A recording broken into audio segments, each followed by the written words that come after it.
اور اس وقت اپنے گھر پر موجود تھا۔ گھر پہنچنے کے بعد یہ میرا تیسرا فون ہے۔ ابھی تھوڑی دیر میں ناشتہ کر کے تمہاری طرف آتا ہوں۔ اپنی آمد کی پوری روایت سنانے کے بعد اس نے اطلاع دی، تم یہاں آ جاؤ گے تو کالو اور اس کے ساتھی کا کیا بنے گا؟ میں نے پوچھا۔ میں نے جو کام اپنے سر لیا ہے اس سے غافل نہیں ہوں۔ تم سے پہلے میں نے 2 فون اسی بارے میں کیے تھے، ان دونوں کے ساتھ نسیم کا بندوبست بھی ہو گیا ہے۔ پولیس نے کس الزام میں اپنی تحویل میں لے گی؟ میں نے اگلا سوال کیا۔ پہلے میرا ارادہ تھا کہ ان پر بلیک میلنگ اور اغوا کے الزامات عائد کی جائیں، مگر اس طرح جہانگیر کا نام بھی ملوث ہو جاتا۔ اب انہیں صرف ایک جرم میں گرفتار کیا جائے گا جس کا اعتراف کالو اپنی زبان سے کر چکا ہے، میرے گھر پر حملے کا الزام۔ اس طرح میرا نام ملوث ہوگا۔ میں نے کہا کسی کا نام نہیں آئے گا، وہ لوگ تمہارے فلیٹ میں داخل ہونے سے پہلے زینوں پر مارے گئے تھے۔ اصل پروگرام سے وہ چاروں واقف تھے، کالو سمیت باقی افراد کو کسی بات کا علم نہیں تھا۔ وہ پولیس کو اس خون ریزی کے مقصد سے آگاہ نہیں کر سکیں گے، اس طرح ان کے جرم کی سنگینی کم نہیں ہو جائے گی۔ مجھے تشویش ہوئی، یہ دیکھنا میرا کام ہے۔ وہ جرم کے مقاصد سے واقف نہیں تھا، مگر وہاں فائرنگ کے نتیجے میں 6 لاشیں وجود میں آئی تھیں۔ یہ بھول جاؤ کہ مرنے والے سب ہی پیشہ ور مجرم تھے اور انہیں تم لوگوں نے یا میرے آدمیوں نے مارا تھا۔ پولیس کو ان کے قاتلوں کی تلاش ہے۔ کالو کے اعتراف کی روشنی میں اسے قتل یا پھر قتل میں اہانت کا ملزم گردانا جائے گا۔ اس کی گردن نہیں بچ سکے گی۔ اگر تفتیش تمہارے بتائے ہوئے خطوط پر کی گئی تو ایسا ہی ہونا چاہیے۔ ہم انہیں ایک تیار کیس دے رہے ہیں، وہ ان خطوط سے ذرا بھی انحراف نہیں کریں گے۔ ظاہر ہے کہ تم نے یہ سارا بندوبست سرکاری سطح پر کیا ہوگا، مجبوری تھی۔ اعلیٰ حکام کی ہدایت کے بغیر تھانے والے ہم سے ڈکٹیشن نہ لیتے، پھر کھٹو مل کی گردن بھی اس کیس میں پھنسائی جا سکتی ہے۔ میں نے رائے ظاہر کی، کھل کر بتاؤ تاکہ ملزموں کی منتقلی سے پہلے میں اس کی وضاحت بھی کر دوں۔ کالو ہی یہ نیک کام کرے گا۔ اس کا کہنا ہے کہ وہ بالم اور جانی کے لیے کام کر رہا تھا۔ وہ دونوں کھٹو مل کے تنخواہ دار تھے۔ ضرورت پیش آنے پر اس شراب خانے کے مالک کو بھی گھسیٹا جا سکتا ہے، جس کے عقبی دفتر میں بالم اور کھٹو مل کی پہلی ملاقات ہوئی تھی۔ فون پر اول خان کی ہنسی کی آواز سنائی دی، پھر وہ بولا، تمہاری یادداشت قابل رشک ہے، کام کا ہر نقطہ یاد رکھتے ہو۔ تم ہی کو اس کیس کا تفتیشی افسر ہونا چاہیے تھا۔ مجھے خوشی ہے کہ یہاں آنے سے پہلے تم نے ان تینوں کا بندوبست کر لیا ہے۔ میں نے دائیں بائیں دیکھ کر دھیمی آواز میں کہا، یہاں کر نسیم کا ذکر نہ کرنا، سلمہ بری طرح بھڑک جائے گی۔ میں اپنی موجودگی میں یہاں کسی قسم کی کشیدگی نہیں چاہتا۔ میں سمجھ گیا اس کا ذکر کرنا ہی پڑا تو نام اور جنس سے بدلی جا سکتی ہے۔ اس بار میں بے ساختہ ہنس پڑا، یہاں سارا جھگڑا ہی جنس کا ہے۔ وہ میرے دوست کو ضرورت سے زیادہ جنس سے زیادہ سمجھتی ہے۔ بد اچھا، بدنام برا شاید اسی کے لیے کہا گیا ہے۔ میں 2-3 فون کر کے آتا ہوں، باقی باتیں ملاقات ہونے پر ہوں گی۔ یہ کہہ کر اس نے فون بند کر دیا۔ میں فون رکھ کر واپس پلٹا تو سلمہ کچن میں ناشتے کے برتن دھو رہی تھی۔ مجھے دیکھتی وہ سوال کر بیٹھی، کیا باتیں ہو رہی تھی؟ خوب کہہ کے لگ رہے تھے۔ مشکلات کچھ آسان ہوئی ہیں تو ہنسنے کی خواہش پوری کر رہا تھا۔ ہنسنا چاہو تو تم ہر وقت مجھ پر بھی ہنس سکتے ہو۔ اپنا کام ادھورا چھوڑ کر اس نے ہاتھ دھوئے اور باورچی خانے سے باہر نکل آئی۔ سلمہ کی سرکت کے پیچھے اس کی یہ لاشعوری خواہش کار فرما تھی کہ وہ اپنا زیادہ سے زیادہ وقت میرے ساتھ گزارے، جبکہ میں تنہائی میں اس کے ساتھ خود کو بہت بے آرام محسوس کرتا تھا۔ ہر وقت اس کی طرف سے کسی ذہنی جھٹکے کا خطرہ لگا رہتا تھا۔ تم پر کون ہنس سکتا ہے؟ تمہارے پاس دنیا کی کس چیز کی کمی ہے؟ دیکھ لو۔ اس نے صوفے پر بیٹھ کر اپنا دامن پھیلا دیا۔ ماں ہو کر بھی خالی گود لیے پھرتی ہوں۔ جوان رہنے اور نظر آنے کے لیے تمہارے طبقے کی بہت سی عورتیں بچوں کو آیاؤں کے سپرد کر دیتی ہیں، انہیں شیر مادر کا ذائقہ تک نہیں چکھنے دیتی۔ خدا کا شکر ادا کرو کہ تم نے مہینوں اپنے بچے کو خود پالا پوسا ہے۔ اکثر خیال آتا ہے کہ بھابھی لاولد ہیں، پتہ نہیں وہ بچے کی ضرورتوں کو سمجھتی بھی ہیں یا انہیں نظر انداز کر دیتی ہیں۔ میں گھنٹوں اس کے بارے میں سوچتی رہتی ہوں۔ وہ اس کا اپنا پیدا کیا ہوا مسئلہ تھا جس سے مجھے ذرا بھی دلچسپی نہیں تھی۔ اس وقت اس کی ذہنی روح اپنے بچے کی طرف بہکی ہوئی تھی۔ وہ مسلسل اسی کے بارے میں باتیں کرتی رہی۔ میں اس کا بن بلایا مہمان تھا، مروت میں اس کی باتیں سنتا اور جواب دیتا رہا۔ اول خان میرے اندازے سے کہیں زیادہ تاخیر سے آیا اور سلمہ سے میری گلو خلاصی ہو گئی۔ اب تم اپنے اس فلیٹ سے باہر نہ نکلنا۔ تخلیہ ہوتے ہی اول خان نے رازدارانہ لہجے میں ہدایت دے کر میرے بدن میں سنسنی کی لہریں دوڑا تھی۔ کیوں کیا یہ فلیٹ بھی ہمارے دشمنوں کی نظروں میں آ گیا ہے؟ تمہارے خلاف FIR درج ہونے کے بعد امریکی ذرا تیزی دکھا رہے ہیں۔ انہوں نے سرکاری سطح پر ہماری طرف سے لاعلمی کے اظہار کے بعد باضابطہ طور پر نادرہ کے فلیٹ کی نشاندہی کی ہے۔ ان کا اصرار ہے کہ تم وہاں مقیم ہو۔ غنیمت ہے کہ یہ بات اب کہی جا رہی ہے۔ انہیں بر وقت ہوش آ جاتا تو مشکلات پیدا ہو سکتی تھی۔ اس کے بعد ان کا اگلا قدم کیا ہوگا؟ میرے لیے وہ اطلاع تشویشناک تھی۔ वो कानून के मुहावजों को तुम्हारी राह पर डालने की सरतोड़ कोशिशों का आगाज कर चुके हैं। उन्हें जवाब दे दिया गया कि वो फ्लैट खाली और मुकफ्फिल पड़ा हुआ है। खट्टुमल के भेजे हुए कातलों की नाकामी के बाद ये बात उन्हें पहले ही मालूम हो चुकी होगी। सवाल यह है कि वो अब क्या करना चाह रहे हैं। मेरे लिए असल अहमियत उनके मौजूदा अज़ाइम की है। FBI का एक सुराग रसा 2 तरबियत याफ्ता कुत्तों के साथ कराची में मौजूद है। अमरीकी कुत्ते मेरे लिए नए नहीं हैं। मैंने हंस कर कहा, मैंने पहले भी भुगत चुका हूं। शायद तुम अमरीकियों पर तंज कर रहे हो। वो कुछ न समझने वाले अंदाज में बोला, अमरीकी 2 टांगों वाले होते हैं, मैं चौपायों की बात कर रहा हूं। तुम्हारा हाफजा कमजोर हो गया है, वरना तुम्हें याद आ जाता कि सोसाइटी में रास अलमेडा से मेरे पहले तसादुम के फौरन बाद PECHS की गलियों में एक खूनखार कुत्ता मेरी बू पर हमला आवर हुआ था। खिड़की का शीशा गिरा हुआ होता तो वो मेरा पूरा शाना उधेड़ ले जाता। याद आ गया, अव्वल खान बोला, तुमने उसे मार दिया था। उस रोज सुल्तान शाह तुमसे बिछड़ गया था और तुम उसकी तलाश में गलियां छानते फिर रहे थे। गुड, मैं यही हवाला दे रहा था। अब शायद वो सुराग रसा अपने कुत्तों समेत नादरा के फ्लैट में जाना चाह रहा होगा। 100% यही किस्सा है। बात उनकी ख्वाहिश से आगे बढ़ चुकी है। इस ख्वाहिश को मुस्तरद करने को यह मफहूम दिया जाता कि मकामी हुकाम तुम्हें तहफ़्फ़ुज़ फराम कर रहे हैं। अमरीकियों और मकामियों पर मुश्तमिल माहिरीन की एक टीम दोनों कुत्तों के साथ आज 3 बजे फ्लैट का मुआयना करेगी। इन्हें फिर चोट होगी। मैंने खुश दिली से कहा, सारा सामान पहले ही वहां से निकाला जा चुका है। वहां इतने लोगों की आमदोरफ्त रही है कि वो मर कर भी मेरी भूख का सुराग नहीं लगा सकेंगे। बेशतर सामान निकाल लिया गया, मगर फिर भी कुछ न कुछ चीजें वहां रह गई होंगी। उस वक्त यह मालूम होता कि नादरा का घर हमेशा के लिए खाली करना है तो हर चीज मंगवा लेता। इससे भी मदद नहीं मिलेगी। जाती इस्तेमाल की चीजों पर किसी का नाम नहीं लिखा हुआ होता। फिर भी एहतियात जरूरी है। आज तुम भूल कर भी बाहर न निकलना। वो कुत्तों को तुम्हारी भू पर सधा कर इस इलाके में आजाद छोड़ना चाह रहे थे ताकि कुत्ते इधर उधर भटकने के बाद किसी खास मकाम की निशानदेही कर सकें, मगर तहफ़्फ़ुज़ आमा के तहत यह तजवीज़ सख्ती से मुस्तरद कर दी गई। कुत्ते लाख तरबियत याफ्ता हों, लेकिन किसी भी चीज़ से मुश्तइल होकर खूनखार हो सकते हैं। बेहतर होता कि इनकी तजवीज़ कबूल कर ली जाती और तुम्हारे निशानचे छुप कर इन्हें भून डालते। इनकी हर बात मान लेने से इनके हौसले बुलंद हो जाते। पता नहीं आगे वो क्या कुछ करने का इरादा रखते हैं। इन्हें बेलगाम आज़ादियाँ नहीं दी जाएंगी। तुम अमरीकियों की तौहीन कर रहे हो। लगाम चौपायों को दी जाती है। मैंने याद दिलाया, ऐसी बातें कौमों के बारे में नहीं, अफराद के बारे में की जाती हैं। हर कौम में ऐसे लोग पाए जाते हैं जिन्हें देखकर चौपाए तो क्या, दरिंदे भी शर्मा जाएं। मैं तुमसे मुत्तफिक हूँ। कुछ रोज पहले मैंने जापानी के बारे में पढ़ा है। वो अपने खूबसूरत दोस्तों का गोश्त डीप फ्रीजर में मुंजमद करके महीनों बहुत रगबत से इस्तेमाल करता था।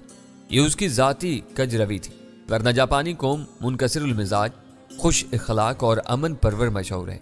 एक आम बात बता दूं, बात करते करते अव्वल खान को कोई भूली हुई बात याद आ गई। यहाँ के हिफाजती इंतजामात में मैंने जरा सी तब्दीली की है। आदमी 2 ही हैं, मगर ऑपरेटर्स 1 रह गया है।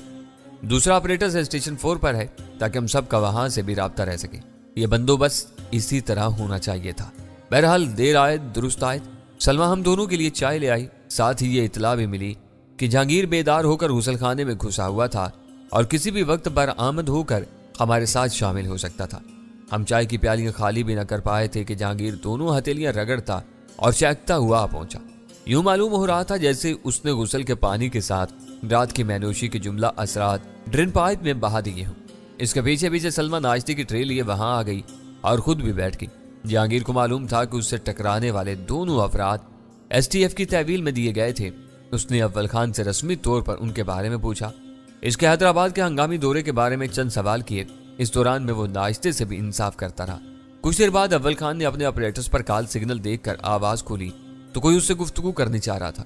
अव्वल खान ने यूं ही अपनी मौजूदगी का पैगाम दिया, दूसरी तरफ से आवाज आने लगी। पुलिस ने नसीम को पकड़ लिया है। ये इतला अभी अभी। मैंने बौखलाकर ऑपरेटर्स उसके हाथ से छीना और ऑफ कर दिया। अव्वल खान तहायुर ज़दा नजरों से मेरी तरफ देख रहा था। क्या हुआ, तुमने इसे क्यों बंद कर दिया? इसी वक्त सलमा किचन से दौड़ी चली आई। वो जहांगीर के लिए चाय लेने गई थी। अभी अभी कोई भराई हुई आवाज में नसीम का जिक्र कर रहा था। तुम लोगों ने भी आवाज सुनी होगी। तीनों अहमकाना अंदाज में एक दूसरे के चेहरे तकने लगे। हमारी खामोशी मशकूक ठहरती। मैं जल्दी से कहा, हमने कुछ नहीं सुना, तुम्हारे कान बज रहे हैं। रात को भी तुम्हें इसी के ख्वाब नजर आते रहे होंगे। हाँ, ऐसी तो कोई बात नहीं थी। अव्वल खान ने सर हिलाकर मेरी तायद की। सलमा के लिए मेरे जवाब से ज्यादा मोतबर अव्वल खान की तायद थी। वो मुतमईन होकर लौट गई। तुम जरूर उसे मरवा दोगे, मैंने दबी दबी जुबान में अव्वल खान से कहा। वो खिफत अमेज मुस्कुराहट के साथ बोला, मैंने पूरी एहतियात की है। ऑपरेटर ज़हन में नहीं आया था। यह खबर भी ऐन इसी वक्त आनी थी। मैंने बाजू पकड़कर उसे सोफे से उठाया और तकरीबन खींचता हुआ अपने कमरे में ले गया। अब यहाँ से बात करो कि क्या हुआ है, मैंने उसे बाथरूम की तरफ धकेलते हुए कहा। वो खामोशी से अंदर चला गया और ऑपरेटर्स पर अपने आदमी से राब्ता करने लगा। ऑपरेटर्स की आवाज कम रखकर उसने धीमी आवाज में गुफ्तगू शुरू की। मैं खुले हुए दरवाजे पर खड़ा हर लफ्ज सुन रहा था। असल खबर वही थी जो हम सुन चुके थे। नसीम को उसके घर से उठाकर खवातीन के थाने में बंद कर दिया गया था। अपने मुजरमाना पस मंजर की वजह से वो पुलिस को देखकर खाइफ हो गई थी और किसी मुजाहमत के बगैर खुद को पुलिस के हवाले कर दिया था। इसके बारे में कोई नई खबर मिले तो नसीम के बजाय मौला बख्श का नाम इस्तेमाल करना। यह एहतियात बहुत जरूरी है। ओवर एंड ऑल, अव्वल खान आखिर में आइंदा के लिए हदायत देनी नहीं भूला था। तुमने अच्छा किया कि ऑपरेटर्स छीन कर ऑफ कर दिया। इसके कान खड़े हो गए थे। हम तीनों यक जुबान न होते तो कोई गड़बड़ शुरू हो सकती थी। अव्वल खान ने ऑपरेटर्स जेब में रखा और हम दोनों कमरे से निकल आए। अव्वल खान हैदराबाद से शहदादपुर होकर कराची लौटाया था, लेकिन उसने खट्टूमल राजवानी को फरामोश नहीं किया था। इस मकार आदमी के हाथों उठाई हुई जिक्र उसे मुस्तरिब किए दे रही थी। उसने फोन पर अपने जराए से राब्ता करके नवाब शाह और उसके कुर्बो जवार का सारा इलाका चेक करवा लिया था, मगर कहीं भी पिछली रात किसी ऐसे जख्मी की आमद की इतला नहीं मिली थी जिस पर खट्टूमल होने का शुबा किया जा सकता। वहां कूदकर वो खामोशी से निकल गया था। उसे हैरत थी कि वो सख्त जान मुजरिम चलती ट्रेन से खतरनाक छलांग लगाने के बावजूद बुरी तरह जख्मी होने से कैसे महफूज था। उसकी दानिश्त में वो वाकया खट्टूमल की मुकद्दर की यावरी का खुला सबूत था। उसके सितारे साथ न दे रहे होते तो वो अपने घर बल्कि कमरे में माले मसरूका के साथ रंगे हाथों पकड़ा गया होता। अव्वल खान उसके दूसरे फरार का भी चशमदीद गवाह था। मैं उसके तजज़िये पर हर्फ गिरी नहीं कर सकता था। 1 बजे के बाद खट्टूमल के असर और सूख के कमालात सामने आने शुरू हो गए। स्टेशन 4 पर सूबे के आला हुकाम का दबाव बढ़ गया। वो सब अव्वल खान को तलाश कर रहे थे। मातहत अमला पैगाम नोट करके अव्वल खान की मसरूफियात से लाइल्मी का इजहार करता रहा। पैगाम की तकरार शुरू हुई तो इनमें से किसी ने ऑपरेटर्स पर 1:30 बजे अव्वल खान को इन पैगामात की पहली रिपोर्ट दी। आईजी और सूबाई होम ऑफिस को मेरी तलाश है। इसका मतलब एक ही हो सकता है कि खट्टूमल इस्लामाबाद पहुंचने में कामयाब हो गया है। अव्वल खान ने तफक्कुर अमेज़ लहजे में कहा। वह सुबह सवेरे हैदराबाद नवाबशाह से जहाज के जरिए इस्लामाबाद गया होगा। ट्रेन से इतनी जल्द वहां पहुंचना मुमकिन नहीं था। मैंने ख्याल जाहिर किया। मालूम होता है कि इस्लामाबाद में हमारे आदमी सो रहे थे। गुस्से और बेबसी के आलम में अव्वल खान ने उठकर टहलना शुरू कर दिया। इन्हें पहले से होशियार कर दिया गया था, फिर भी वो इसकी राह रोकने में कामयाब नहीं हो सके। ये अजीब सी बात है। इन्हें इल्जाम न दो, वो तुम्हारे सामने से 2 मरतबा फरार हो चुका है। वो छलावा बना हुआ है। उसके हमदर्द हरकत में आ गए तो इस बात की तहकीकात हो रही होंगी कि खट्टूमल के घर पर छापा किसकी हदायत पर मारा गया। तुमने इस्लामाबाद से इस बारे में किस किस्म का हुक्म जारी कराया था? मेरी रसाई अपने फोर्स कमांडर तक थी। पता नहीं उसने किस अथॉरिटी से बात की थी। कहीं तुम किसी जवाबदेही का खतरा तो महसूस नहीं कर रहे? मैंने चौंक कर पूछा। जवाबदेही की मुझे थोड़ी भी परवाह नहीं। जुलाट उस बात की है कि हमारी राहें मसदूद करके खतरनाक मुजरिम के लिए आसानियां पैदा की जा रही हैं। बड़े मगरमच्छों की गिरफ्तारी से पहले इजाजत लेने का फलसफा अब समझ में आ रहा है, मैंने सोचते हुए कहा। आम आदमी जुर्म ना भी करे तो पुलिस महज शुबे में उसे उठाकर हवालात में बंद कर देती है। बड़े आदमी का जुर्म सामने आने पर भी उसकी गिरफ्तारी मुहाल होती है। यही खराबियां हमें तबाह कर रही हैं। मुजरिम कोई भी हो, उसे बेरहमी से कुचल देना चाहिए। पता नहीं ये सीधी सी बात ऊपर वालों की समझ में क्यों नहीं आती।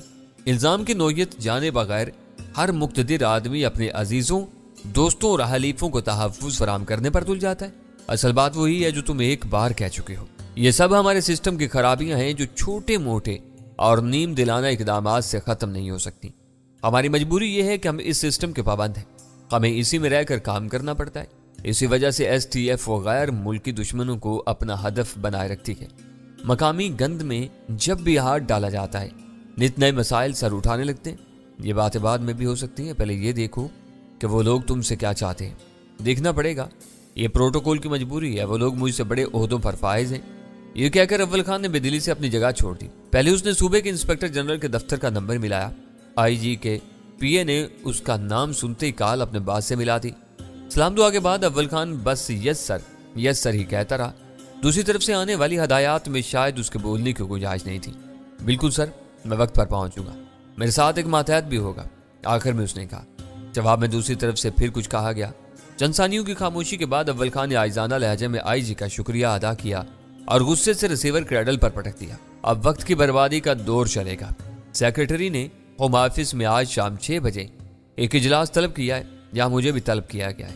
अव्वल खान ने बनाए हुए लहजे में कहा, मैंने आईजी से एक मातहत को अपने साथ लाने की इजाजत ले ली है। तुम मेरे साथ चलोगे। आज तुमने मुझे घर से निकलने की हदायत दी थी। मेरा फिक्रा मुकम्मल होने से पहले वो बोल पड़ा, मजबूरी है, तुम्हें चलना होगा ताकि मैं वहां बहकने ना पाऊं। तुम यकीन करो कि इस वक्त मेरे खून की गर्दें खुद ब खुद तेज हो चुकी है। अगर अमेरिकी भी वहां मौजूद हुए तो मैं मारा जाऊंगा। मैंने खुशदिली से कहा, वो नहीं होंगे। इन्हें 3 बजे तुम्हारे छोड़े हुए फ्लैट में जाना है। इनमें से कोई तुम्हें नहीं पहचानता। तुम किसी फर्जी नाम से वहां जाओगे, तुम्हारा बाल भी बीका ना होगा। जज्बात की रो में आकर तुम एक इंतहा पसंदाना फैसला कर रहे हो। मैं अपने फैसलों के नताइज का सामना करने के लिए हमेशा तैयार रहता हूं। तुम पर जरा भी आंच आने से पहले मैं हर एक से टकरा जाऊंगा। अव्वल खान कुछ भी सुनने पर आमादा नहीं था। अगर तुम जिद पर उतर आए हो तो मुझे कोई उज़र नहीं। एक तजर्बा यह भी सही, तुम दोनों बुरा ना मानो तो मैं भी कुछ अर्ज करूं। जहांगीर ने तवील खामोशी के बाद मुआजरत खाना अंदाज में जुबान खोली। माफ करना, अपनी बातों में उलझकर हम तुम्हें बिल्कुल फरामोश कर बैठे। अव्वल खान ने खिफत से कहा, तुम पूरी आजादी से कोई भी मशवरा दे सकते हो। तुम्हारी बातें मेरी समझ में नहीं आ रही। देखिए, यह अंदाजा जरूर हो रहा है कि तुमने मेरी वजह से कालू पर हाथ डाला और अब उसकी वजह से किसी चक्कर में फंस गए हो। मेरी मानो तो उसे छोड़ दो, जो होगा देख लिया जाएगा। जहांगीर ने पूरे खलूस से कहा, वो डाकू थे, इन्हें पकड़ने से क्या मुश्किल पैदा होगी। सलमा ने हैर से पूछा, इस कारनामे पर तो डैनी को इनाम मिलना चाहिए था, या उल्टी गंगा बह रही है। बीबी, तुम अपनी नन्ही सी अकल पर जोर मत दो। जहांगीर ने उस पर तंज किया, किचन में जाकर खाने पीने का कोई बंदोबस्त करो। ये मर्दों की बातें हैं, हम खुद कुछ तय कर लेंगे। जहांगीर की बक बक पर ध्यान मत दो, मगर लंच बहुत जरूरी है। हम खाली पेट मीटिंग में गए तो किसी न किसी से लड़ बैठेंगे। इसका गुनाह तुम्हारे सर आएगा। तुम हमेशा इनका साथ देते हो।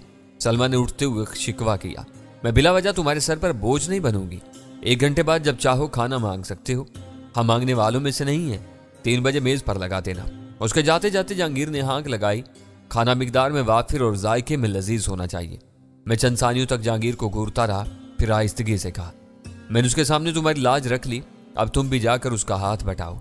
ये मामला बहुत संगीन हो गया है। हम दोनों को तखलिए में बैठकर इस पर अपना सर खपाना होगा। मुझे सिर्फ एक बात बता दो। उसने आगे झुककर सरगोशाना लहजे में खुशामद की, क्या ये सारे खतरात सिर्फ इस वजह से पैदा हुए हैं कि मैंने नसीम से राहो रस्म पैदा करने की कोशिश की थी? तुम दोनों की बातें सुनने के बाद यह एहसास मुझे मारे डाल रहा है। बुनियाद वही है, तुम उस औरत की हौसला अफजाई करते, न बाद के वाकयात रुनुमा होते। कालू की गिरफ्तारी के बाद कुछ दूसरे अवामिल ने पूरे मामले को संगीन बना दिया है। फिर तुम गौरो खोज करो, मैं तुम्हारा एक लम्हा भी बर्बाद नहीं करूंगा। यह कहकर वो उठ गया। अव्वल खान ने निजी आवाज में मुझे आईजी से होने वाली गुफ्तगू से आगाह करना जरूरी समझा। अभी तुमने सिर्फ एक फोन किया है, कुछ और लोग भी तुम्हारी तलाश में हैं। इसकी बात मुकम्मल होने पर मैंने उसे याद दिलाया, वो भी यही सिलसिला होगा। वो अपनी रिस्ट वॉच पर निगाह डालते हुए बोला, लेकिन मुझे होम ऑफिस वालों से भी बात कर लेनी चाहिए। इन्हें मालूम होना चाहिए कि तुम मेरे साथ जाओगे। इस बारे में मैंने अव्वल खान का पीछा नहीं किया। वो गया और चंद मिनट बाद लौट आया।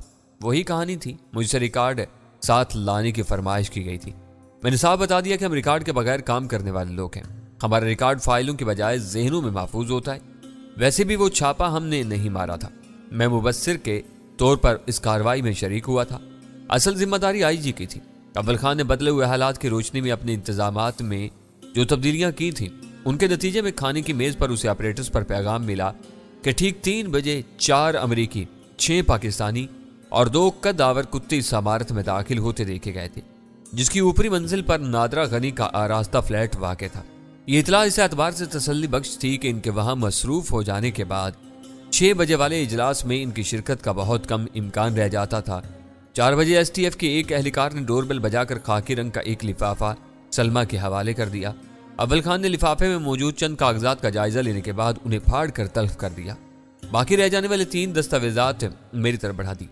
इन कागजों की रूह से मेरा नाम रिटायर्ड कर्नल जमाल दस्ती था और मैं कई साल की मुद्दत से स्पेशल टास्क फोर्स से वाबस्ता था। एक तरफ यह इंतहा थी कि अमरीकियों के पास मेरी कोई तस्वीर नहीं थी, दूसरी तरफ तस्वीर की इतनी फरावानी थी कि मैं शनाख्ती कार्ड्स पर प्लास्टिक कोडिंग के नीचे अपनी ताज़ा तस्वीर देखकर हैरान रह गया। मेरे सवाल पर अव्वल खान ने बताया कि वो तस्वीर अमेरिका के सफर के लिए पासपोर्ट पर लगाने के लिए उतरवाई गई थी। इस काम में एक तस्वीर इस्तेमाल हुई, दूसरी जाया हो गई। 2 अव्वल खान के पास महफूज थी। मेरा STF का कार्ड बनने के बाद भी एक तस्वीर बाकी रह जाती थी। 5:30 बजे दोबारा इतला मिली कि 10 रुकनी मुश्तरका टीम बदस्तूर इमारत में मसरूफ थी। اس کی حفاظت کے لیے عمارت کے گرد پولیس اور امریکی میرین فورس کے کئی دستے پھیلے ہوئے تھے۔ عجیب بات یہ تھی کہ ساری حفاظتی نفری ٹیم کے بعد وہاں پہنچی تھی۔ شاید ان لوگوں نے اپنی آمد سے پہلے مکمل رازداری برقرار رکھنے کے لیے وہ طریقہ کار اپنایا تھا جو خطرناک بھی ثابت ہو سکتا تھا، مگر اطلاع سے ظاہر ہو رہا تھا کہ سب کچھ بہتر تھا، وہ حالات کو بہتر ہونا ہی تھا۔ امریکیوں کی اصل پرخاش میری ذات سے تھی اور میں دوسری الجھنوں میں گرفتار تھا۔ اول خان میرا مضبوط ترین مددگار تھا، وہ خود ذہنی یکسوئی سے محروم ہو چکا تھا۔ یہ نکات امریکیوں کے لیے عافیت اور زندگی کی ضمانت فراہم کرتے تھے۔ دوسرا پیغام ملتے ہی ہم دونوں نے بھرے ہوئے پستولوں کے ساتھ فلیٹ چھوڑ دیا۔ اس موقع پر مجھے بیم گن کو چھوڑنا پڑا۔ کسی حفاظتی جامع تلاشی کے نتیجے میں اس کا راز فاش کرنے کا خطرہ مول نہیں لے سکتا تھا۔ ویسے بھی اس سرکاری اجلاس میں ہمیں کوئی خطرہ نہیں تھا۔ نیچے اول خان کی گاڑی ڈرائیور سمیت موجود تھی۔ ہمارے سوار ہوتے بظاہر سرکاری نظر آنے والی وہ غیر سرکاری جیپ سندھ اسمبلی کے قریب واقع دفاتر کی طرف روانہ ہو گئی۔